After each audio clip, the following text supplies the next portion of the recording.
থমকে থাকা নিয়োগ প্রক্রিয়া অবিলম্বে সম্পন্ন করার দাবিতে কারা দপ্তরের আইজির নিকট ডেপুটেশন প্রদান। 2022 সালের 3 ডিসেম্বর কারা দপ্তরের জেল ওয়ার্ডেনের 249টি শূন্য পদ পূরণের জন্য বিজ্ঞপ্তি জারি করা হয়েছিল। 2022 সালের 4 ডিসেম্বর থেকে 10 ডিসেম্বর পর্যন্ত এই শূন্য পদ পূরণের জন্য আবেদনপত্র জমা নেওয়া হয়েছিল।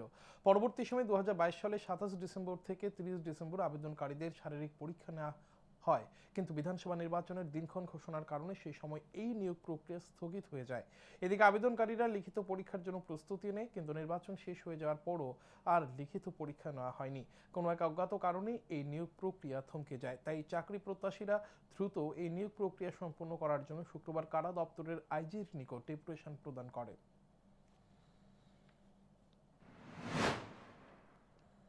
আর তো বয়স আমাদের ধরে রাখা যায় না, আমরাও তো বিকল্প কোনো চিন্তা করতে হবে। তো আমরা এখানে কতদিনে আটকে থাকবো? আর আমাদেরও পরীক্ষা তাড়াতাড়ি যাতে নেওয়া হয়।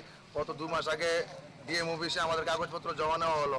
কাগজপত্র জমা নেওয়ার পরে এরপরে আবার 1 মাস বার করে বাড়িয়ে দিল, আরও 1 মাস টাইম দেওয়া হলো কাগজ জমা দেওয়ার। তো জমা দেওয়া তো 5 দিনই শেষ হয়ে গেছে, কিন্তু এরপরের প্রসেসিংটার জন্য আমরা যাতে হয় এটার জন্য আমরা এখানে আসলাম। কত বছর হয়েছে এটা? এটা আজকে বিগত 5 বছর।